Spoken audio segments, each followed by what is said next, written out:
Hello friends, welcome back to GK Prince Academy. आज के इस वीडियो में हम लोग बात करेंगे इलाहाबाद हाई कोर्ट के एग्जाम्स का जो stenographer, group C, group D और ड्राइवर के जो वैकेंसियाँ है उससे रिलेटेड जो है प्रैक्टिस सेट देख रहे थे। ठीक है, इसका पहला प्रैक्टिस सेट हो चुका है। आज का ये जो प्रैक्टिस सेट होने वाला है ये दूसरा प्रैक्टिस सेट होगा, जो कि आपके एग्जाम पॉइंट ऑफ व्यू से बहुत ही हेल्पफुल होगा। तो चलिए शुरुआत करते हैं। फुल प्रैक्टिस सेट करेंगे, मतलब कि इस सिलेबस के अनुसार आपका 100 क्वेश्चन पूछा जाना है सभी एग्जाम में, और लगभग सभी का सिलेबस सेम है। तो इसलिए आप जो भी प्रैक्टिस करेंगे उसमें आपको हिंदी पढ़ना है, मैथ पढ़ना है, ठीक है, और जीएस पढ़ना है, साथ साथ इंग्लिश के 25 क्वेश्चन आने हैं। तो इस तरीके से हम देखेंगे कि आपके तीनों चारों जो पद हैं, वैकेंसी है, उन सभी के लिए जो है कवर हो जा रहा है। तो चलिए शुरुआत करते हैं। स्टार्ट करने से पहले अगर आप चैनल पर नए हो तो सब्सक्राइब नहीं किया तो चैनल को सब्सक्राइब करना मत भूलिएगा, ठीक है। और इसका पहला वाला जो मतलब आया हुआ है वीडियो, जिन लोगों ने नहीं देखा है तो चैनल पेज पर जाइए, या उसका मैं डिस्क्रिप्शन बॉक्स में लिंक दे दूंगा, वहां से आप देख सकते हैं, या फिर आई बटन यहां से आप क्लिक करके देख सकते हैं, ठीक है। शुरुआत करेंगे प्रैक्टिस सेट नंबर 2 का। पहला क्वेश्चन दिया गया है कि निम्नलिखित में से किस कृति पर जो है ज्ञानपीठ पुरस्कार प्रदान किया गया है। इनमें से ज्ञानपीठ पुरस्कार जो है दिया गया था, इनमें से कौन सी पुस्तक थी जिसको दिया गया है, ये बताना है। तो यहाँ आंसर क्या हो जाएगा, देखिए यहाँ पे अगर हम आंसर की बात करेंगे तो इसका राइट आंसर है चिदम्बरा, ठीक है। चिदम्बरा, चिदम्बरा को ज्ञानपीठ पुरस्कार दिया गया था। इसके लेखक का नाम क्या है, तो इसके लेखक का नाम है सुमित्रा नंदन पंत। सुमित्रा नंदन पंत, जो कि इन्हें जो है ज्ञानपीठ पुरस्कार चिदम्बरा के लिए मिला था। कब मिला था, तो ज्ञानपीठ पुरस्कार इन्हें इस बुक के लिए जो है ये 1968 में प्रदान किया गया था। और चिदम्बरा बुक जो है ये काव्य संकलन है, ठीक है, संग्रह है। तो आंसर इसका डी ऑप्शन हो जाएगा। अब जो पहला ऑप्शन दिया गया है आग की हंसी, ये किस ये पुस्तक जो है, या किस इसके कौन लेखक है, तो इसको लिखा है रामदरस मिश्र। रामदरस मिश्र जो है इसके लेखक हैं। नए इलाके में जो पुस्तक दिया गया है, इसके लेखक कौन है, तो नए इलाके में इसके लेखक है अरुण कमल। अरुण कमल नाम है। और जितने लोग उतने प्रेम, ये जो है काव्य जो है पुस्तक है, और इस पुस्तक के कविता संग्रह है, और इसके जो है लेखक कौन है, तो लीलाधर जगूड़ी। लीलाधर जगूड़ी के द्वारा ये कविता संग्रह लिखा गया है। तो ये चीजें हो गई। अगला प्रश्न दिया गया है रामचरितमानस की भाषा क्या है, मतलब रामचरितमानस जो लिखा गया उसकी भाषा क्या है, किस भाषा में लिखा गया है, तो ये लिखा गया है अवधी भाषा में। आंसर हो जाएगा ए ऑप्शन। नेक्स्ट क्वेश्चन देखते हैं। चलिए अगले प्रश्न की तरफ बढ़ेंगे। तो निम्नलिखित में से कौन सा रासो आल्हा खंड के नाम से जाना जाता है, तो आल्हा खंड के नाम से एक ही रासो है, जो है परमाल रासो। आंसर हो जाएगा इसका बी ऑप्शन। परमाल रासो के रचयिता का नाम क्या है, तो जगनिक ने लिखा है, जगनिक के द्वारा लिखा गया है। आंसर बी ऑप्शन इसका राइट है। चलिए रिक्त स्थान की पूर्ति करना है। तुलसी जैसे महाकवि बिरले ही होते हैं। तुलसी किस प्रकार के कवि थे, महाकवि थे, इन्हें महाकवि कहा जाता था। तो तुलसी जैसे, इसमें अगर देखा जाए तो सही सुटेबल जो शब्द होगा वो सी पार्ट होगा कालजयी। कालजयी मतलब शाश्वत, ठीक है, कालजयी का अर्थ होता है शाश्वत। तो तुलसी जैसे शाश्वत महाकवि बिरले ही होते हैं। तो यहाँ आंसर हो जाएगा इनके लिए suitable C part correct. Question number 5 दिया गया है निम्नलिखित में से कौन सा एक अनेकार्थी शब्द नहीं, ठीक है। हिंदी और जीएस को हम थोड़ा सा इसे करेंगे, इसके बाद फिर हम मैथ के क्वेश्चन भी करना है। तो मैथ के क्वेश्चन में जो है टाइम बहुत ज़्यादा लगता है, तो इसलिए इसको देखते चलते हैं। पांचवा का क्या आंसर हो जाएगा इनमें से अनेकार्थी, तो देखिए पत्र भी अनेकार्थी होता है, सूर्य भी अनेकार्थी शब्द होते हैं, पान भी होता है, लेकिन पुस्तक का अनेकार्थी नहीं होता। तो यही आंसर हो जाएगा डी पार्ट। नेक्स्ट क्वेश्चन है वो एक सप्ताह बाद आया, इस वाक्य में कौन सा क्रिया विशेषण है। क्रिया की विशेषता बताने वाला क्रिया विशेषण होता है। यहाँ पे क्रिया की विशेषता बाद बता रहा है, ठीक है। आया, बाद आया, तो कब आया, बाद में आया, तो बाद शब्द क्या हो जाएगा, क्रिया विशेषण हो जाएगा, ठीक है। चलिए नेक्स्ट क्वेश्चन। एक रम्य उपवन था नंदन वन सा सुंदर, ये पिछले प्रैक्टिस सेट में भी हुआ था। इसमें कौन सा अलंकार है बताना है। इसका आंसर क्या जाएगा, क्वेश्चन नंबर 7 का आंसर बताइए क्या होगा, ठीक है। पिछला प्रैक्टिस सेट देखा होगा तो आप इसको आंसर कर सकते हैं, बताइएगा। चलिए अगला प्रश्न। निम्नलिखित में से कौन सा छंद का प्रकार नहीं है। छंद के प्रकार की अगर हम बात करेंगे तो सी पार्ट हो जाएगा दृष्टांत। दृष्टांत छंद नहीं होता, दृष्टांत जो होता है वो अलंकार होता है एक प्रकार का। ये दोहा, सोरठा, चौपाई ये सभी छंद हैं, लेकिन दृष्टांत जो है छंद नहीं, अलंकार होता है, ठीक है। क्वेश्चन नंबर 7 का आंसर आपको कमेंट में करके बताना है, इसका हम बाद में बताएंगे क्वेश्चन नंबर 7 का आंसर क्या रहा था, ठीक है। चलिए हिंदी के किस आचार्य ने छल नामक संचारी भाव को जो है प्रचारित किया था? छल नामक संचारी भाव, छल नामक संचारी भाव जो हिंदी के आचार्य थे डॉक्टर देव, तो इनके द्वारा जो है प्रचारित किया गया था। आंसर हो जाएगा इसका सी ऑप्शन करेक्ट, ठीक है। डॉक्टर देव ने प्रचारित किया था, यहाँ आंसर सी ऑप्शन हो जाएगा। अगले प्रश्न की तरफ चलते हैं। तो द्वापी का संधि विच्छेद बताना है, ठीक है। द्वापी का संधि विच्छेद की अगर हम बात करें क्वेश्चन नंबर 10, तो इसका आंसर हो जाएगा बी पार्ट। दो प्लस अपी इसका जो है संधि विच्छेद होता है, और ये किस संधि का उदाहरण है? तो ये अयादि संधि का उदाहरण, ठीक है, अयादि संधि। तो आंसर बी ऑप्शन इसका राइट है। चलिए क्वेश्चन नंबर 11 है, निम्नलिखित वाक्यों में से अपादान परसक से युक्त वाक्य बताना, मतलब इनमें अपादान परसक का प्रयोग किया गया है। तो हम कान से सुनते हैं। अपादान जहां पर से आए और अलग होने के अर्थ प्रकट करो, अलग होने का अर्थ जो है प्रकट करे, वहां पर क्या होता है? अपादान होता है, ठीक है। तो हम कान से सुनते हैं, यहाँ पे अलग होने का अर्थ प्रकट नहीं हो रहा, तो ये अपादान नहीं होगा। मोहन से उठा नहीं जाता, यहाँ पर भी अलग कोई परिस्थिति नहीं हो रही है। राम ने अपने पुत्र से नाता तोड़ लिया, नाता तोड़ लेना, पुत्र से नाता तोड़ लिया मतलब कि अलग हो गए दोनों, तो यहाँ अलग होने की प्रकृति आ रही है। तो इस तरीके से सी पार्ट में अपादान परसर्ग हो जाएगा, ठीक है। तन शब्द का लिंग निर्धारित करिए, मतलब पुल्लिंग है कि स्त्रीलिंग? तो तन शब्द होता है, तन का अर्थ शरीर होता है, जो कि एक पुरुष रूप में है, और इसका अगर हम बात करेंगे तो ये पुल्लिंग हो जाएगा, ठीक है। आंसर क्या हो जाएगा? ए पार्ट, पुल्लिंग। क्वेश्चन नंबर जो 13 से लेकर 17 तक होंगे आपके गद्यांश से होंगे, ठीक है। आपको गद्यांश से पढ़ना है, प्रेम की भाषा शब्द रहित है, और गद्यांश को पढ़कर आपको उत्तर देना है। तो चलिए हम गद्यांश आप लोग पढ़ लीजिएगा, हम क्वेश्चन की तरफ चलते हैं, ठीक है। गद्यांश का उपयुक्त शीर्षक क्या होगा? तो जो गद्यांश आप पढ़ेंगे तो इसका शीर्षक निकल के आएगा सच्चा आचरण, ठीक है। शीर्षक क्या निकल के आएगा? सच्चा आचरण। सी पार्ट इसका करेक्ट है। गद्यांश में किसकी महिमा का वर्णन है? तो गद्यांश में अगर हम देखेंगे तो यहाँ पे आचरण की महिमा का वर्णन है, तो ए पार्ट करेक्ट हो जाएगा। यत्न का आशय, मतलब यत्न का मतलब क्या है, अर्थ क्या है? तो इसका अर्थ होता है प्रयास, ठीक है। यत्न का अर्थ क्या होता है? प्रयास। अरण्य, अरण्य का शाब्दिक अर्थ क्या होता है? अरण्य के शाब्दिक अर्थ में देखेंगे तो जंगल शब्द होता है, ठीक है। इसका प्रेम की भाषा किस प्रकार होती है? प्रेम की भाषा जो होती है वो शब्द रहित होती है। पहले ही वाक्य में गद्यांश के लिखा हुआ है, तो यहाँ आंसर हो जाएगा डी ऑप्शन। चलिए अगले प्रश्न की तरफ बढ़ते हैं। क्वेश्चन नंबर 18, क्वेश्चन नंबर 18, निजवाचक सर्वनाम इनमें से कौन सा है? ठीक है, निजवाचक सर्वनाम। तो देखिए क्वेश्चन नंबर 18, निजवाचक सर्वनाम क्या है? निजवाचक सर्वनाम वो होता है जिन शब्दों का प्रयोग खुद के लिए होता है, जैसे कि आप हो गया, स्वयं है, खुद है, स्वतः है, स्वयं, अपने, ये सभी जो है क्या निजवाचक सर्वनाम। मेरा, तेरा, उसका, इसका, उनका, उनका, तुम्हारा, आपका, हमारा, ये सभी क्या हो जाएंगे? निजवाचक हो जाएंगे। तो यहाँ अगर ऑप्शन में देखेंगे तो तोर, काकर, तही, तुमन, ये किसी शुद्ध हिंदी में नहीं लिखा हुआ है, छत्तीसगढ़ी भाषा में पूछा गया है। तो तही शब्द जो छत्तीसगढ़ी लैंग्वेज है, तो ये क्या होता है? ये निजवाचक सर्वनाम होता है। तही मतलब आप, ठीक है। तो आंसर सी ऑप्शन करेक्ट है। नेक्स्ट क्वेश्चन, सही विकल्प चुनना है। यहाँ पे वाक्यांश के लिए शब्द आदि से अंत तक, इसका एक शब्द में अगर हम कहेंगे तो क्या कहेंगे? तो इसको हम कहते हैं आदोपांत। तो यहाँ आंसर हो जाएगा बी ऑप्शन करेक्ट।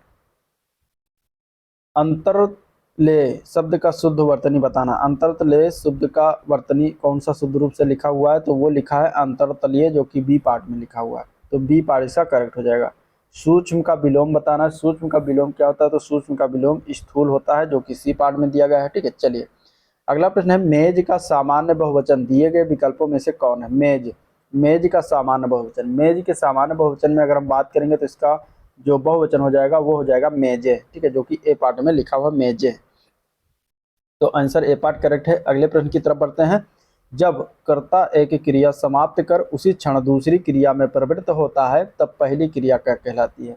तो उस पहली क्रिया को हम कहते हैं पूर्वकालिक क्रिया, ठीक है। क्या कहेंगे? पूर्वकालिक क्रिया कहते हैं। तो सी पार्ट इसका राइट है, ठीक है। चलिए, महात्मा गांधी को राष्ट्रपिता कहा गया है, इस वाक्य में संज्ञा किस से किस रूप में परिवर्तित हो रही है? ठीक है, गांधी को राष्ट्रपिता कहा गया है, इस वाक्य में संज्ञा किस से किस रूप में परिवर्तित हो रही है? तो देखिए यहाँ पे राष्ट्रपिता कहा गया है गांधी जी को, तो यहाँ पे जातिवाचक से व्यक्तिवाचक में परिवर्तित हो रही है, तो आंसर हो जाएगा बी ऑप्शन, ठीक है। तांबा शब्द का प्रयोग, तांबा शब्द का तत्सम बताना है। तांबा शब्द जो है तद्भव शब्द है और इसका तत्सम होता है ताम्र, जो कि बी पार्ट में दिया गया है, ठीक है। चलिए अब आ जाता है आपका जीएस से 25 क्वेश्चन, ये आपके हिंदी के हो गए। इसको हम करेंगे साथ साथ। अभी हम आपको जो है प्रीवियस ईयर का जो पेपर हुआ है उसको हम आपको एक पेपर एक कराएंगे, जिससे आपको एक आंकड़ा लगेगा कि किस तरीके से क्वेश्चन बनता है, ठीक है। तो उसको भी हम जल्द लेकर आएंगे। वीडियो से चैनल से जुड़े रहिएगा, वीडियो को लाइक करिए, चैनल को सब्सक्राइब कर दीजिएगा। जीएस के क्वेश्चन देखते हैं। कोहरा किस प्रकार का कोलाइडी निकाय है, ठीक है। यहाँ पे बताना है कि कोहरा जो होता है वो किस प्रकार का कोलाइडी, मतलब उसमें क्या मिक्स होता है, मिश्रण होता है कोहरा में। तो कोहरा में जो होता है गैस होता है और द्रव होता है, ठीक है। यानी गैस में द्रव मिश्रित होता है, ठीक है। तो कोहरा देखे होंगे आप। तो यहाँ आंसर सी पार्ट जो गैस में द्रव मिश्रित होता है जिसको कोहरा कहते हैं। गोल्डन पेन ऑफ फ्रीडम पुरस्कार किसी से संबंधित है। तो गोल्डन पेन ऑफ फ्रीडम पुरस्कार की अगर हम बात करेंगे तो ये पत्रकारिता से संबंधित है। आंसर ए पार्ट इसका राइट है। अगला प्रश्न देखते हैं। तो भारत का प्रथम चल पुलिस थाना कहाँ पर कार्यरत है। तो भारत का प्रथम चल पुलिस थाना ये पंजाब में है, होशियारपुर, पंजाब के होशियारपुर में। तो यहाँ आंसर हो जाएगा ए ऑप्शन करेक्ट। अगले प्रश्न की तरफ देखते हैं। तो निम्नलिखित में से कौन सा ज्ञान के सिद्धांत पर बल देता है। तो ज्ञान के सिद्धांत पर बल देता है वो है उपनिषद। तो आंसर हो जाएगा डी ऑप्शन। उपनिषद जो होता है वो ज्ञान के सिद्धांत पर बल देता है, ठीक है। योग दर्शन जो योग के सिद्धांत पर बल देता है। उस्ताद जाकिर हुसैन का संबंध संगीत के किस वाद्य से, मतलब उस्ताद जो जाकिर हुसैन थे ये क्या बजाते थे। तो ये तबला वादक थे। आंसर बी ऑप्शन इसका राइट है। चलिए नेक्स्ट क्वेश्चन है। प्रतिवर्ष अंतर्राष्ट्रीय जनसंख्या दिवस कब मनाया जाता है। तो प्रतिवर्ष अंतर्राष्ट्रीय जनसंख्या दिवस मनाते हैं 11 जुलाई को। तो आंसर हो जाएगा इसका ए पार्ट 11 जुलाई। इसका थीम क्या रहा था 2024 का। 2024 का इसका विषय क्या रहा था। तो विषय रहा था किसी को पीछे ना छोड़ें, ठीक है। इसका विषय क्या रहा था, थीम क्या रहा था, किसी को पीछे ना छोड़ें, सभी गिनती करें, ठीक है, सभी गिनती करें। तो ये इसका जो है थीम बना था। थीम भी याद रखना जरूरी है, कभी कभी थीम भी पूछ लिया जाता है। अगला प्रश्न है। भारत सर्वाधिक जनसंख्या वाला राज्य है और भारत में सबसे ज्यादा जनसंख्या किस राज्य में होता पाया जाता है। तो वह उत्तर प्रदेश। अपना आंसर इसका बी ऑप्शन हो जाएगा। Next question. मानव पूंजी में निवेश किसके द्वारा किया जा सकता है। तो मानव पूंजी में निवेश की अगर हम बात करेंगे तो शिक्षा में कर सकते हैं, प्रशिक्षण में, चिकित्सा देखरेख में हो सकता है। तो आंसर हो जाएगा डी पार्ट उपरोक्त सभी में। 2011 की जनगणना के अनुसार उत्तर प्रदेश राज्य के सर्वाधिक और न्यूनतम जनसंख्या वाले जिले कौन कौन से हैं। तो सबसे ज्यादा अगर देखा जाएगा तो इलाहाबाद में यानी प्रयागराज में सबसे ज्यादा जनसंख्या है और महोबा में सबसे कम है। तो यहाँ आंसर हो जाएगा डी ऑप्शन, ठीक है।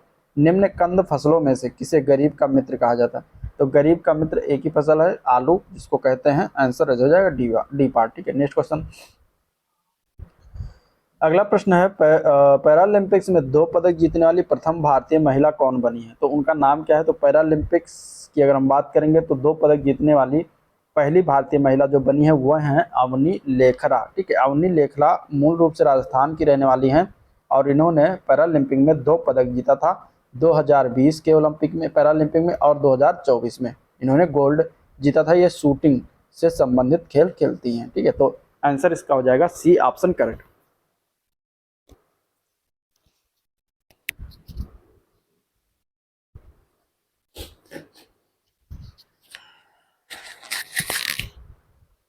चलिए नेक्स्ट क्वेश्चन है। शरीर के कैल्शियम का कितना प्रतिशत हड्डियों और दांतों में संग्रहित होता है, ठीक है।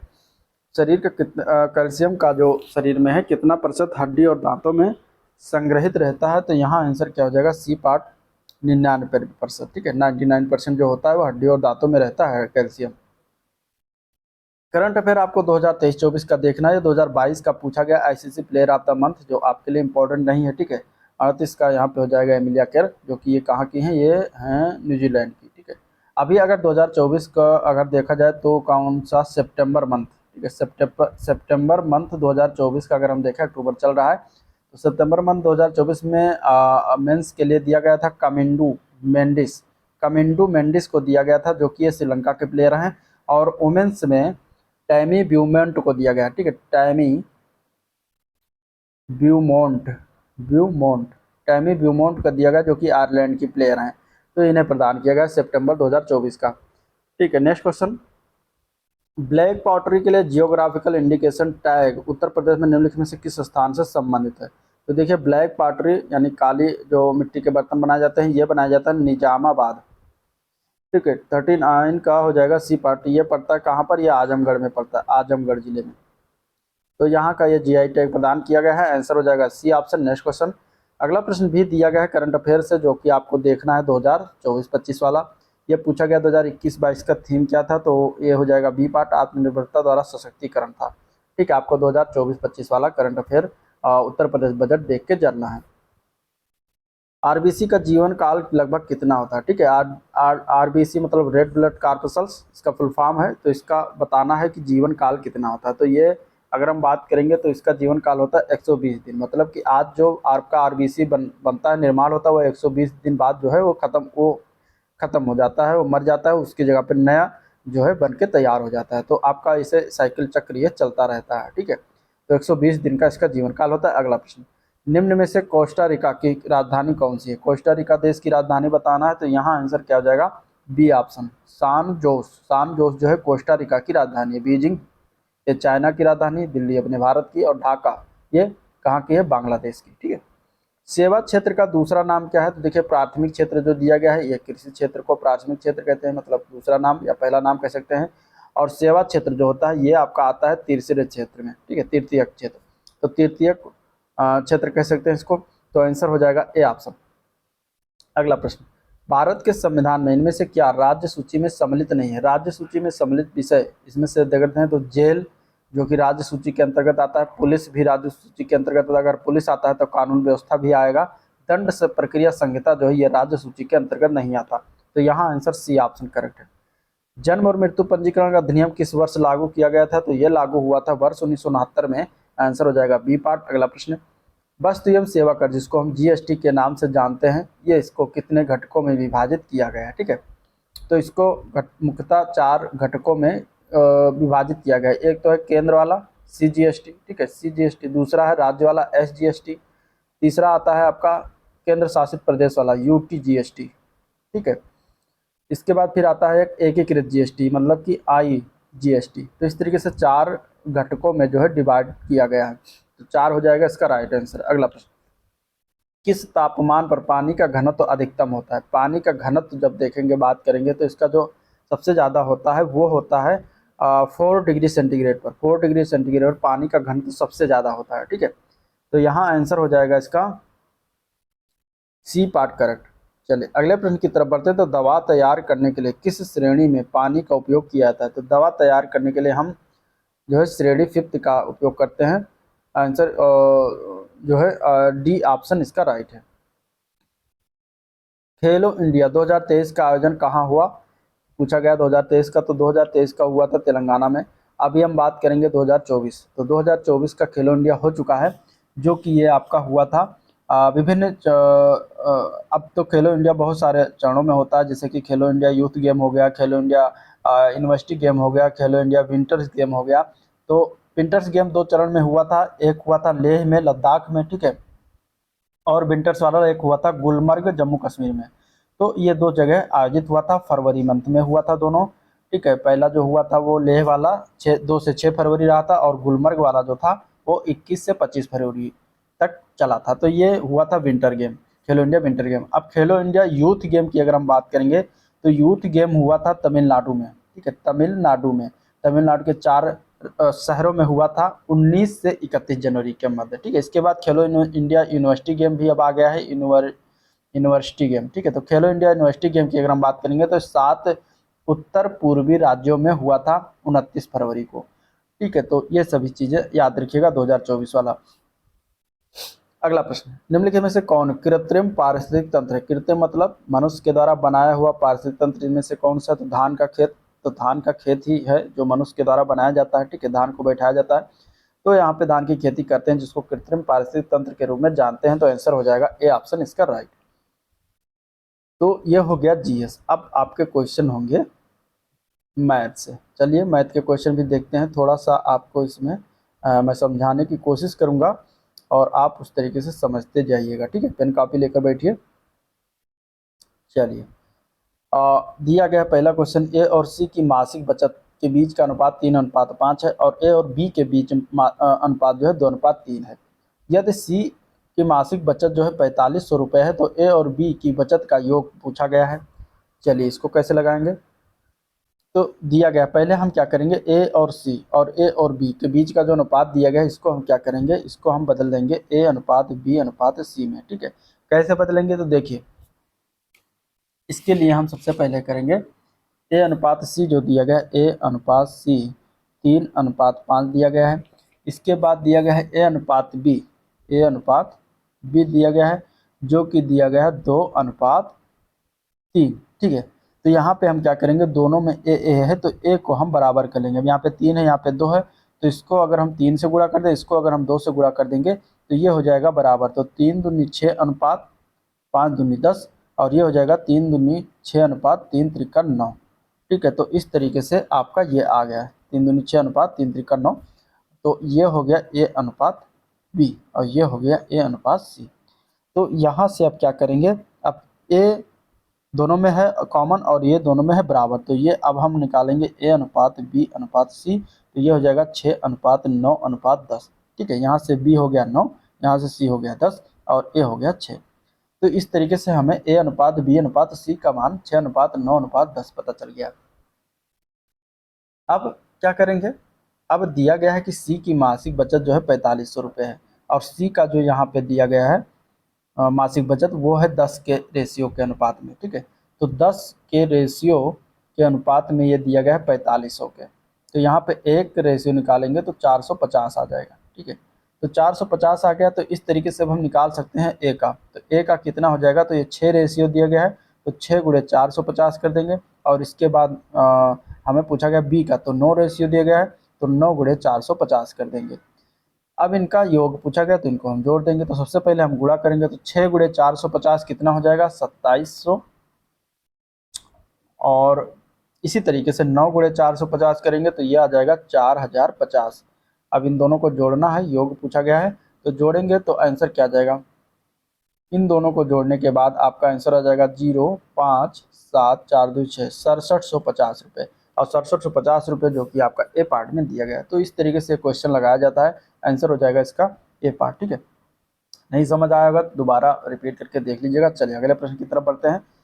उस बड़े संभव कोण के त्रिभुज का क्षेत्रफल बताना है जिसे 10 सेंटीमीटर त्रिज्या वाले अर्धवृत्त के अंदर जो है रखा जाता है। अर्धवृत्त के अंदर, तो देखिए अर्धवृत्त के अंदर जब रखा जाता है, जिससे मान लीजिए ये वृत्त हो गया, और ये अगर हम इसको आधा यहाँ से डिवाइड कर देंगे तो एक इधर अर्धवृत्त एक उधर अर्धवृत्त हो जाएगा।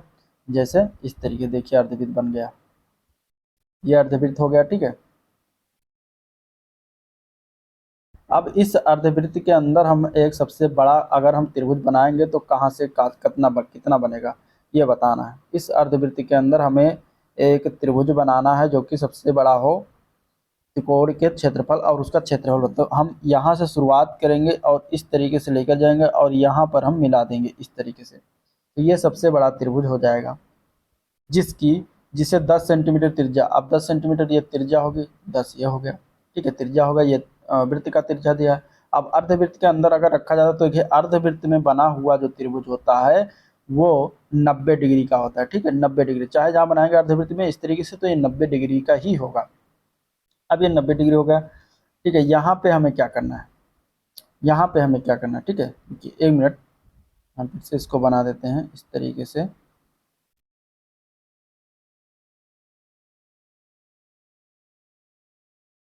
ठीक है, तो यहाँ से अगर हम लेकर जाएंगे इस तरीके से पूरा पूरा तो इस तरीके से बन जाएगा, तो ये 90 डिग्री हो जाएगा। अब ये पूछा गया है कि इसके अंदर जो कोण त्रिकोण यानी कि त्रिभुज है इसका क्षेत्रफल क्या होगा।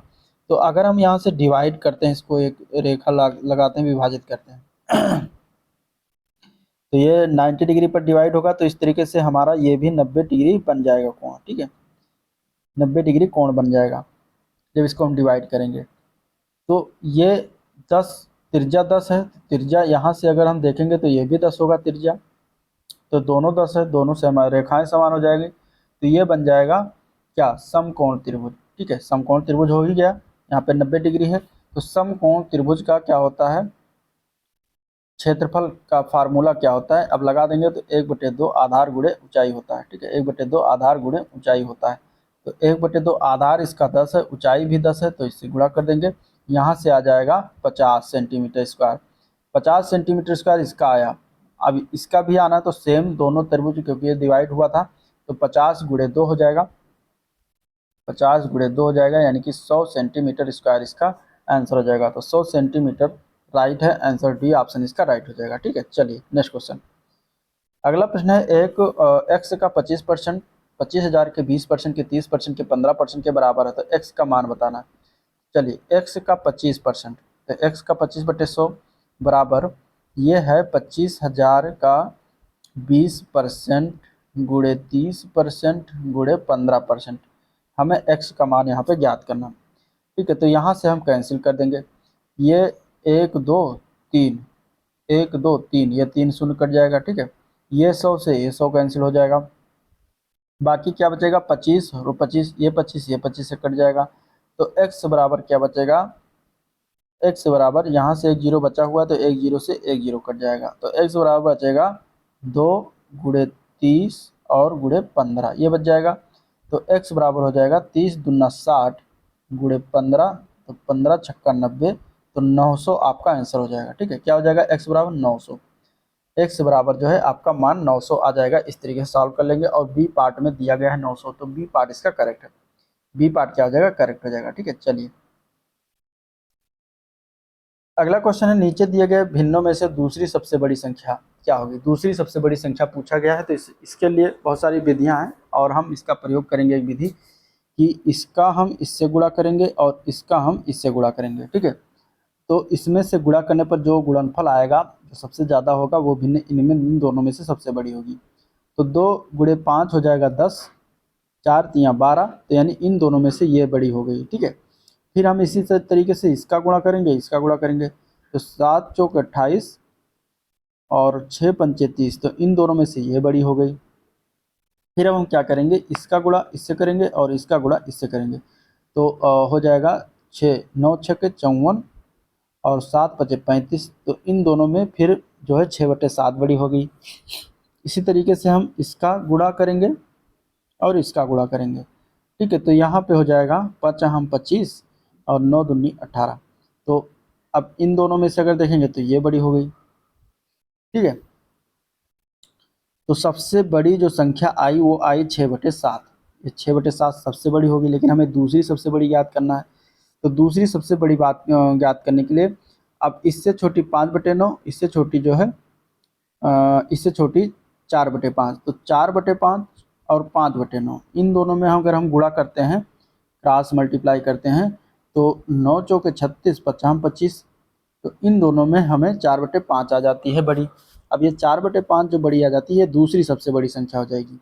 ठीक है, और तीसरी अगर सबसे बड़ी संख्या पूछेगा, तो तीसरी जो हो जाएगी वो 2/3 होगी, क्योंकि 5/9 और 5/9 और 2/3 अगर हम गुणा करते हैं, तो इसमें चूँकि इससे छोटी कौन सी थी, 2/3 थी। ठीक है, 4/5 से, तो हमें दूसरी सबसे बड़ी याद करना है, तो दूसरी हो जाएगी 4/5, जो कि आपका आंसर है। अगर पहली पूछी थी तो पहला हो जाता 6/7।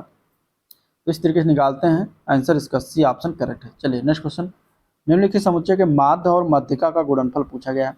तो देखिए मध्यिका क्या होती है, मध्यिका होती है जो सीरीज दिया गया है, इस सीरीज को पहले आरोही क्रम, मतलब कि बढ़ते हुए क्रम में लिखो, और जो बीच की संख्या होगी, अगर विषम पद है तो बीच वाली संख्या हो जाएगी, वही मध्यिका हो जाएगी। और माध्य के लिए फार्मूला होता है संख्याओं का योग बटे टोटल संख्या। ठीक है, तो यहाँ पे अगर हम आरोही क्रम में अगर हम इसको लिखते हैं, तो सबसे पहले हम लिख लेते हैं, तो हो जाएगा सबसे छोटी इसमें से 57 है, फिर 70 है, फिर 87 है, अरेंज कर लेते हैं इसको, फिर 98 है, फिर 120 है, फिर 154 है, इसके बाद 212 आता है।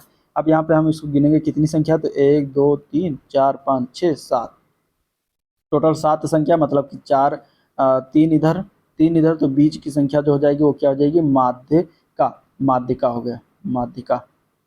ठीक है, अब हमें निकालना है माध्य, क्योंकि माध्य और माध्यिका का गुणनफल हमें लास्ट में ज्ञात करना है। तो माध्य होता है संख्याओं का योग, तो इन सभी संख्याओं को 57 + 70 + 87 + 98 + 120 + 154 + 212, इनको जोड़ेंगे तो ये आपका आएगा 798, और टोटल 7 संख्या, तो 7 से डिवाइड करेंगे, 7 से डिवाइड करने पर यह आ जाएगा 114। तो माध्य आपका क्या हो गया, 114 हो गया, माध्य आपका क्या हो गया, 114 हो गया।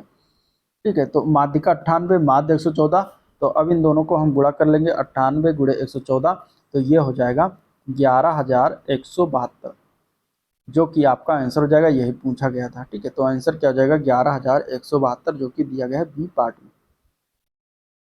तो इसका राइट आंसर क्या है, बी पार्ट है। राइट आंसर क्या है, बी पार्ट है। ठीक है, चलिए अगले प्रश्न की तरफ चलते हैं। चार संख्याओं के दिए गए समुच्चय में पहली संख्या तीसरी संख्या से तीन गुनी है और तीसरी संख्या दूसरी संख्या से 2 गुनी है। पहली और चौथी संख्या का अनुपात 3:4 है। अगर इन संख्याओं का औसत 8:5, चार संख्याओं का औसत 8:5 नहीं होगा, ये 8.5 होगा, मिस प्रिंट है। ठीक है, 8.5 है। तो तीसरी और दूसरी संख्या के बीच का अंतर ज्ञात करना है। चलिए इसको लगाते हैं, इस सवाल को कैसे होगा। Question number 56। तो देखिए अब ये हो गया। अब यहाँ पे हम मान लेते हैं चार संख्या जो है, माना ए बी सी और डी है। ठीक, चार संख्या हो गई। अब ये कह रहा है कि पहली संख्या तीसरी संख्या से 3 गुनी है, यानी कि अगर हम 3 गुनी तीसरी संख्या को 3 गुनी कर देंगे तो ए के बराबर हो जाएगा। यही तो कह रहा है, पहली संख्या तीसरी संख्या से 3 गुनी है, तीसरी संख्या से ये ए 3 गुनी है। अगर बराबर करना हमें तो सी को क्या करेंगे, हम 3 से गुणा कर देंगे तो ये बराबर हो जाएगा। ठीक है, क्या हो जाएगा, ये बराबर हो जाएगा। इसी प्रकार हमें निकालना है अगला स्टेप। क्या कह रहा है, तीसरी संख्या दूसरी से 2 गुनी है। तीसरी संख्या दूसरी से 2 गुनी है, यानी कि तीसरी संख्या जो है वो सी पार्ट है और सी क्या है, दूसरी से 2 गुनी है। ठीक है, दूसरी से 2 गुनी है तो हम दूसरी को 2 गुना कर देंगे तो बराबर हो जाएगा सी के। ये क्वेश्चन कह रहा है। और एक कह रहा है कि पहली और चौथी संख्या का अनुपात 3:4 है, माने कि ए अनुपात डी कह रहा है 3/4 है। ठीक है, अनुपात को हम बटे में लिख सकते हैं तो 3/4 हो जाएगा इस तरीके से। तो यहाँ से अगर हम निकालते हैं, क्रॉस मल्टीप्लाई करेंगे तो 3D बराबर हो जाएगा 4A। ठीक है, और इस तरीके से यहाँ से अगर हम डी निकालते हैं तो डी बराबर हो जाएगा 4A/3। तो ये आपका आ गया, इसको ऐसे ही रहने देते हैं। ठीक है, 4D बराबर 4A/3 हो गया। अब कह रहा है कि चार संख्याओं का औसत 8.5 है, 8.5 होना चाहिए, 8:5 नहीं होता औसत। तो चार संख्याओं का औसत मतलब कि a plus b plus c plus d upon 4, ये औसत हो गया चार संख्याओं का। ये कह रहा है कि 8:5 है। तो इस तरीके से करेंगे, इसको सॉल्व करेंगे तो चार उधर ले जाएंगे तो a plus b plus c plus d, तो 8 गुणे 4 करेंगे तो ये हो जाएगा 5 चौके 20, 8 चौक 32 और 2 34। तो ये आ जाएगा 34.0, यानी कि 34 आ गई पूरी संख्या। ये हो गए। अब a plus b plus c plus d बराबर 34 हो गया। अब यहाँ पे हम मान रख देंगे, a का मान हम रखेंगे 3c है तो a का मान यहाँ पे हम 3c रख देंगे। a का मान क्या हो जाएगा 3c, प्लस b की जगह पे क्या रख देंगे, b की जगह पे हम यहाँ से निकाल लेंगे, b बराबर हो जाएगा c/2। b बराबर क्या आ जाएगा c/2, तो b की जगह पे c/2 रख देंगे, प्लस c को ऐसे रखते हैं, प्लस मतलब वन फॉर्म में कन्वर्ट करेंगे जिससे जोड़ घटाव करने में आसानी होगी। d का मान क्या होगा, d का मान यहाँ से हम निकालेंगे, d का मान दिया गया है 4A/3। इसको c फॉर्म में कन्वर्ट करेंगे तो a बराबर 3c है, 4 गुणे 3 गुणे c बटे 3 इस तरीके से हो जाएगा, 3 3 से कट जाएगा तो d बराबर हो जाएगा 4c। ये आ गया, तो d बराबर क्या हो गया 4c। तो d बराबर 4c आ गया और इसको हम रख देंगे। ठीक है, d बराबर 4c आ गया, इसको हम यहाँ मान उठा के रख देंगे 4c। 4c बराबर हो जाएगा 34 के। अब इसको सॉल्व करेंगे तो इधर दो एलसीएम अगर लेंगे तो 3 दूनी 6c plus c plus 2c plus 8c, और ये दो जो एलसीएम लिया है बटे बराबर 34 हो जाएगा। ठीक है, दो को उधर ले जाएंगे तो ये 34 दूना 68 हो जाएगा, ऊपर जोड़ेंगे तो 6 1 7 2 9 और 8 17c, 17c बराबर 34 दूना 68 हो जाएगा। ये आपका आ गया। ठीक है, ये आपका आ गया 68c। तो इसके बाद अब क्या करेंगे, सी का मान निकल जाएगा 68/17, जो कि आ जाएगा 17 चौके 68। तो सी का मान हो गया 4c। सी का मान क्या हो गया 4c। ठीक है, सी बराबर 4c आ गया, सॉरी सी का मान 4 आ गया। हमें निकालना है तीसरी और दूसरी, मतलब कि बी और सी के बीच का अंतर। तो b बराबर दिया गया है c/2, तो b का मान क्या हो जाएगा c/2 माने 4/2 माने कि 2, तो बी का मान आ जाएगा 2, सी का मान पता है ऑलरेडी 4, और हमें निकालना है दूसरी और दूसरी के बीच का अंतर, यानी कि सी माइनस बी निकालना है। सी माइनस बी निकालना है, मतलब 4 माइनस 2 होगा, और ये हो जाएगा आपका 4 माइनस 2 बराबर 2। तो आंसर आपका फाइनली 2 हो जाएगा। आंसर क्या हो जाएगा? फाइनली 2 हो जाएगा। तो इस तरीके से डी ऑप्शन इसका राइट है। डी ऑप्शन इसका राइट है। ठीक है, तो जब ऐसे लगाया जाता है इस तरीके। जो कुछ नहीं समझ में आया वो आप पूछ सकते हैं कमेंट में। चलिए अगले प्रश्न। एक व्यक्ति 12% के लाभ पर एक टीवी सेट बेचा। ठीक है, 12% के लाभ पर एक टीवी सेट बेचता है एक व्यक्ति, और इसे 1200 रुपये अधिक में बेच दिया होता तो इसे 18% का लाभ होता। टेलीविजन सेट का लागत मोल पूछा गया। अब 12% के लाभ पर बेचता है, यानी कि 12/100 अगर करेंगे तो ये आपका हो जाएगा, मतलब कि 100 रुपये का अगर चीज़ है तो उसको 112 में बेचता है, यानी कि ये हो गया खरीद रेट, ये हो गया बेचने वाला रेट, यानी कि सेलिंग प्राइस, एसपी और सीपी। इसके बाद कह रहा है कि अगर वो 18% 1200 रुपये अधिक बेचता तो 18% का लाभ होता। तो 18% के लाभ के लिए 18/100 करेंगे, यानी कि 100 रुपये की चीज़ 118 में वो बेचता। ठीक है, 100 रुपये की चीज़ 118। अब यहाँ पे चूँकि खरीद रेट जो है बराबर है, यानी कि उसका जो क्रय मूल्य है वो 100 रुपये फिक्स है। ठीक है, 100 रुपये की चीज़ 112 में बेचता है तो उसे 12% लाभ होता है। 100 रुपये की चीज़ 118 में बेचता है तो 18 रुपये लाभ होता है। लेकिन वो कह रहा है कि अगर उसने इसे 1200 रुपये अधिक में बेचा होता तो यहाँ पे कितना रेशियो अधिक हो रहा है? तो 12, 6, 18, मतलब कि 6 रेशियो यहाँ पे अधिक हो रहा है, और यही अधिक होने की वजह से इसको 18% लाभ हो रहा है, यानी कि 6 रेशियो के हो जाएगा 1200 के, तो यहाँ से 1 रेशियो हो जाएगा 200 के। हमें पूछा क्या गया है? टेलीविजन सेट का लागत मूल्य क्या होगा? तो 6 1 रेशियो के 200 आ गया, यानी लागत मूल्य यानी कि सीपी यानी कि क्रय मूल्य। सीपी दिया गया है 100 रेशियो, तो इस तरीके से 100 रेशियो मैंने 100 गुणे 200 करेंगे, और इसको हम जब गुणा करेंगे तो ये हो जाएगा क्रय मूल्य इसका 20,000 रुपये। ठीक है, क्रय मूल्य क्या हो जाएगा? 20,000 रुपये। तो हमें यही निकालना था। यहाँ से अगर आपको आंसर क्या हो जाएगा? बी ऑप्शन करेक्ट हो जाएगा। ठीक है, चलिए सिंपल था। Next question.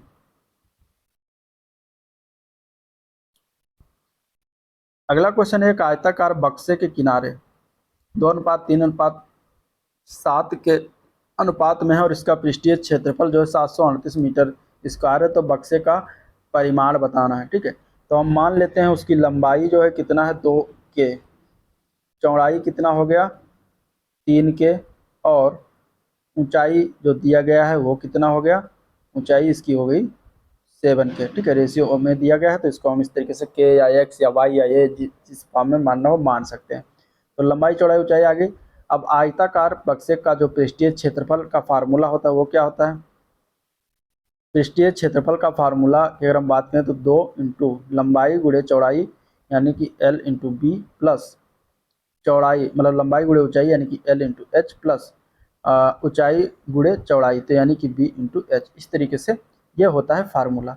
इस फार्मूले में हम मान को रखेंगे तो 2 गुणे लंबाई गुणे चौड़ाई, मतलब 2 तियाँ 6 के स्क्वायर हो जाएगा, प्लस एल गुणे एच मतलब कि 7 दूनी 14 के स्क्वायर हो जाएगा, प्लस बी गुणे एच मतलब 7 तरीके 21 के स्क्वायर हो जाएगा।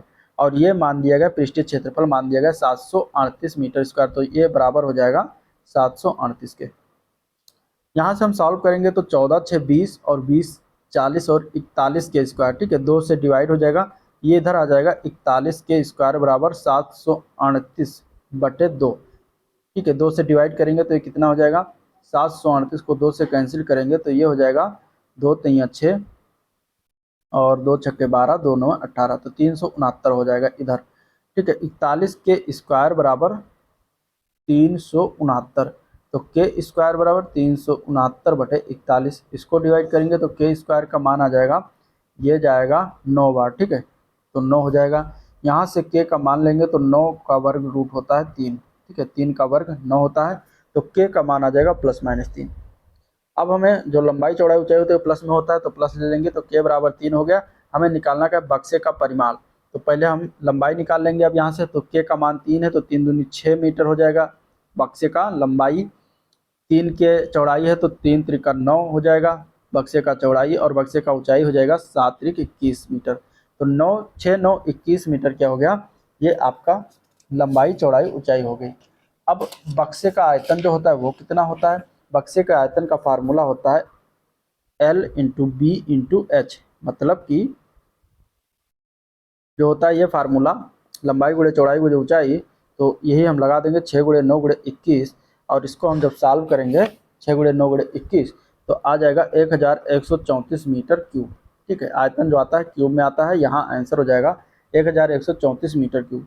1134 मीटर क्यूब हो जाएगा, जो कि सी पार्ट में आपका आंसर दिया गया है। ठीक है, तो इस तरीके से निकालते हैं, आंसर हो जाएगा सी पार्ट। अगला प्रश्न,